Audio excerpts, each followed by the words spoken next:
going down, but it looks like Madman's going to be running away. Vindicator Lord probably would have finished off. Maybe not finishing off that Hellbringer, but he didn't get hit by it either way. So right now, Druidz is being very aggressive. Notice how the lane has been pushed right back up to the Hellborn Tower. Arguably, that's probably not what they want to be doing, as we see Wretched Hate go down mid to this Devourer.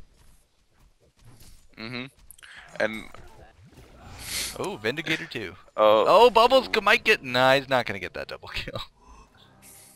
Actually, he might still. I don't know. Madman was invisible. He's probably gonna get away with stock here now. Great little support from the Witch Slayer. Bubbles, however, might take his revenge out on the Witch Slayer. If not him, then of course the Blood Boil will take down. Up comes Thunderbringer, who's gonna have a heyday up here with all these low-level, munchy little heroes. But it does look like they're gonna get out with skin of their teeth. So, wow, a lot of action up here, huh? yeah, definitely. And Vindicator is actually.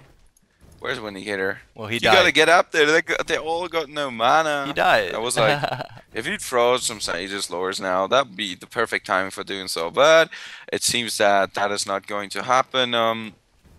Devourer this time not really doing very much roaming yet. He's level 6, so he could definitely. He's level 8 actually, so he could definitely start doing so.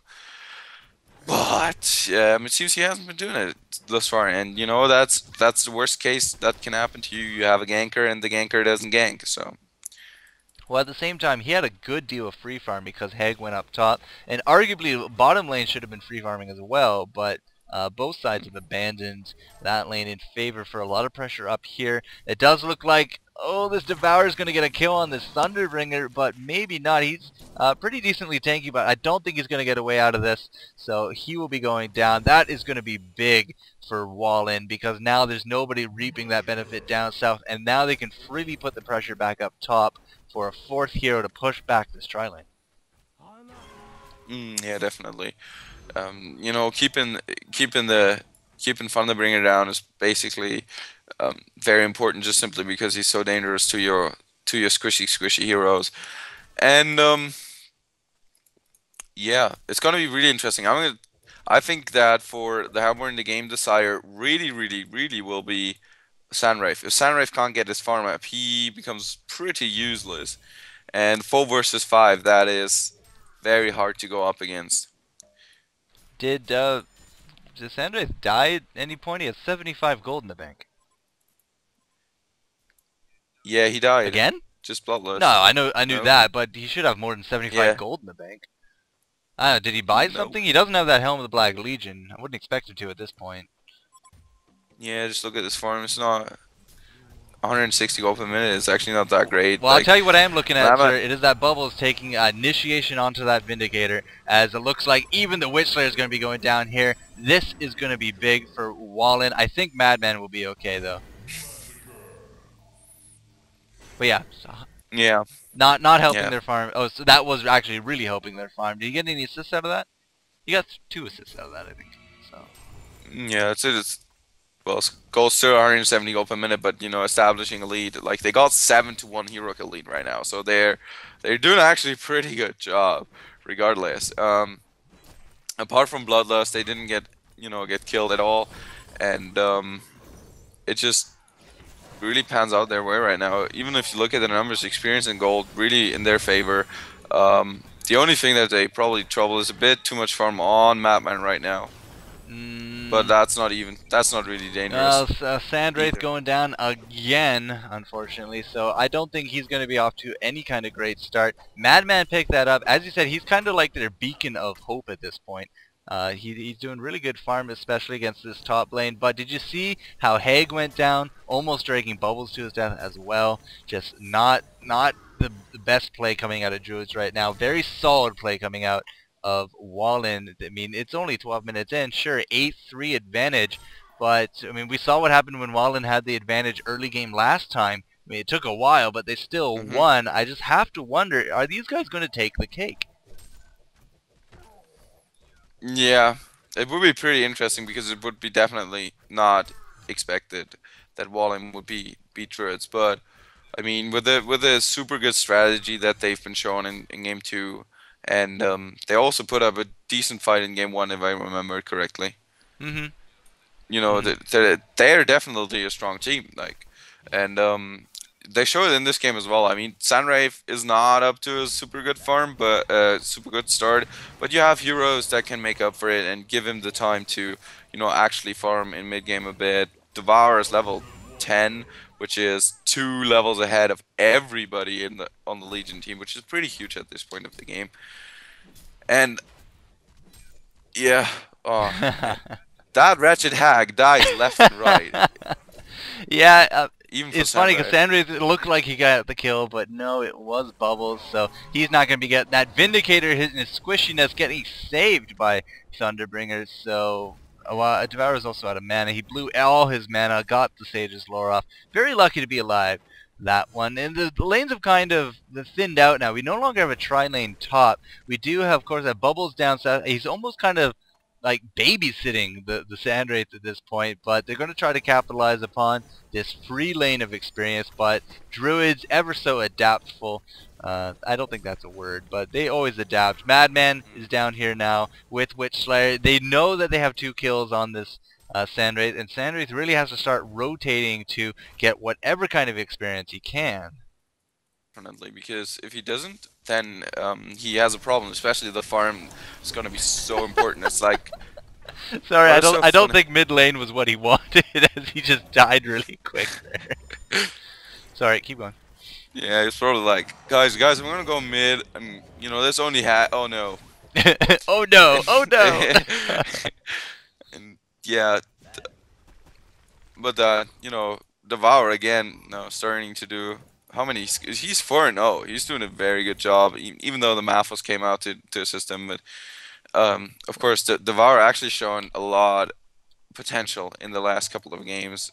Yeah, well, he picked up that kill on Witchslayer down there, so that only helps his farm. He's at what, 400 experience a minute. Pretty. Oh no, he runs into Vindicator. Sorry, Vindicator's dead. So. Oh yeah. Yeah. Pretty much. They're 5-0 now. Well done, scary clown man. I just love how big he is. It's so funny. Like he's a clown, funny. Yeah, no, he's not. He's like the carnival's worst dream at this point. I'm gonna lock camera on him and just zoom in. He just looks so. I can't stand that. I'm not locking on. Anyways, 11-4. Wahlin doing a really good job right now, early game. Now, we did just pass, of course, the 15-minute mark, and as we all know, games are never over till they're over. So hopefully Druidz is going to start getting together some really solid ganks and do a lot of countering at this point. Otherwise, I think Wahlin's just going to kind of surf their momentum at this point. They're really in a really strong position. Yeah, they are, definitely. They have the experience advantage, they have the gold advantage, they have everything they can get, and if you have that, you can, you can either, dedicate people to protecting Sunray, or you can even pressurize the lane, so the Legion cannot afford, to move out and, gank Sunray, keep him down, and if they can't do that, then he will eventually get farm, and in the end he will get his items up. However, it's 60 minutes in, and he doesn't, he has picked up Gloves of the Swift now, but nothing really huge. Well, I guess he figures, whoa, he just ulted, what happened? He went down south, he picks up the first kill for himself at now sitting at a 1-3-4 score, but it's always very hard to keep track of wherever he jumps off to. Looks like Bubbles tried to set that up. Maybe this is what they're going to do. They're going to try to set up all these kills, and then he's just going to teleport to them, take them for his own, because as he said, his farm is, well, just really abysmal. Looks like he wants to finish up his Steam Boots before he wants to start saving for that Helm of the Black Legion. He does die. I mean, he's 3 deaths. He's most deaths of the game on his team. So maybe he just said, okay, I got the money now. I'll grab this. I'll switch up the items. I'll farm it up a little after that. And, the rest will be history. So we'll have to see. We'll have to keep our eye on this one.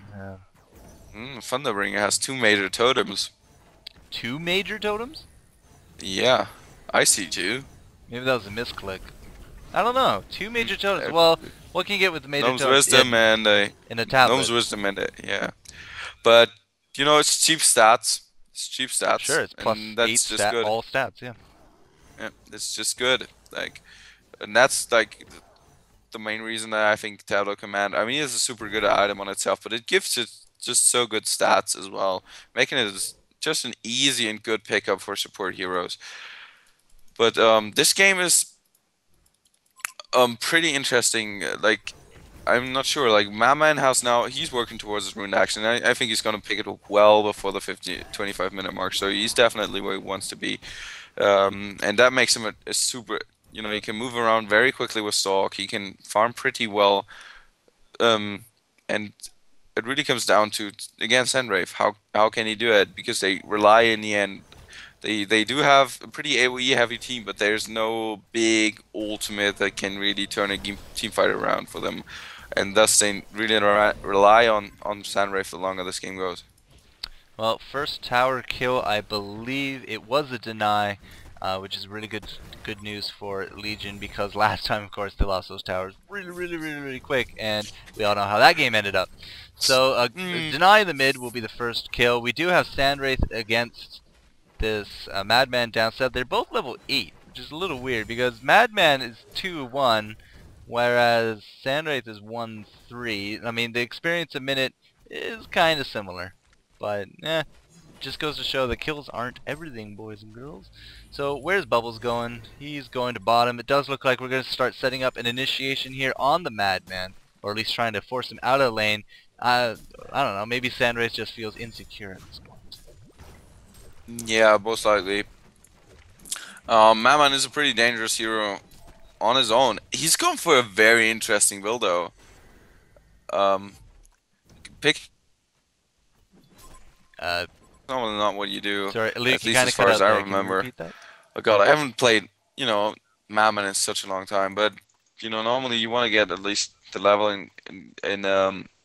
into the stat. Oh, and he disconnects. Let's do a pause. Alright, so welcome back, LukDeRiff. Thank you for joining me once more. So let's hope that doesn't happen again. Yeah. Alright, so where were we?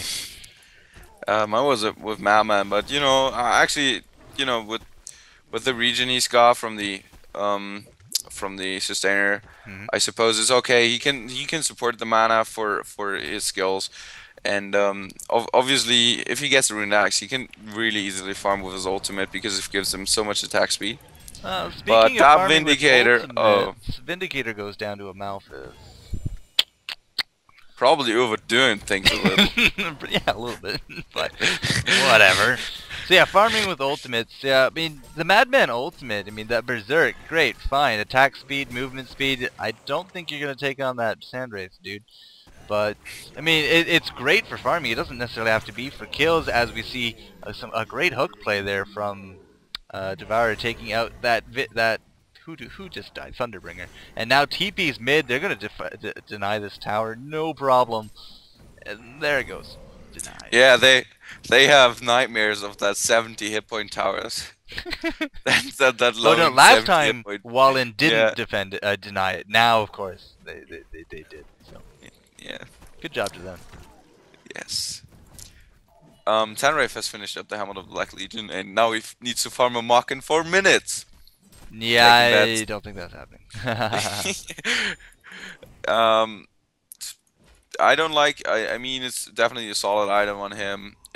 He probably will farm it up anyways. I really like if people just adjust to it, like you know, just skip the item that seems to be so vital. Sorry, I just saw a silver bullet pierce a turtle shell, and guts went flying everywhere. Yeah, Madman's picked up his cleaver, sorry, his rune axe at 21.5 minutes. So respectable. Decent. Respectable. He skipped the steam boots though and rushed pretty straight to it, which is fine. He did not have any troubles dying really. Did he die actually? Yeah, he died once, but that was because he was caught out of position. That was not like because he had not enough survivability, and now he can just farm away because we all love farming. Well, with the stock, of course, it affords you invisibility and increased movement speed. So a lot of players will take that and say, I don't need to get those steam boots offhand, just get the typical marchers and use stock to stay alive. It's a very nice defensible build as long as you have a nice forest to juke in. You know, stocking out in the open, as most people know if they've ever tried it, doesn't work. So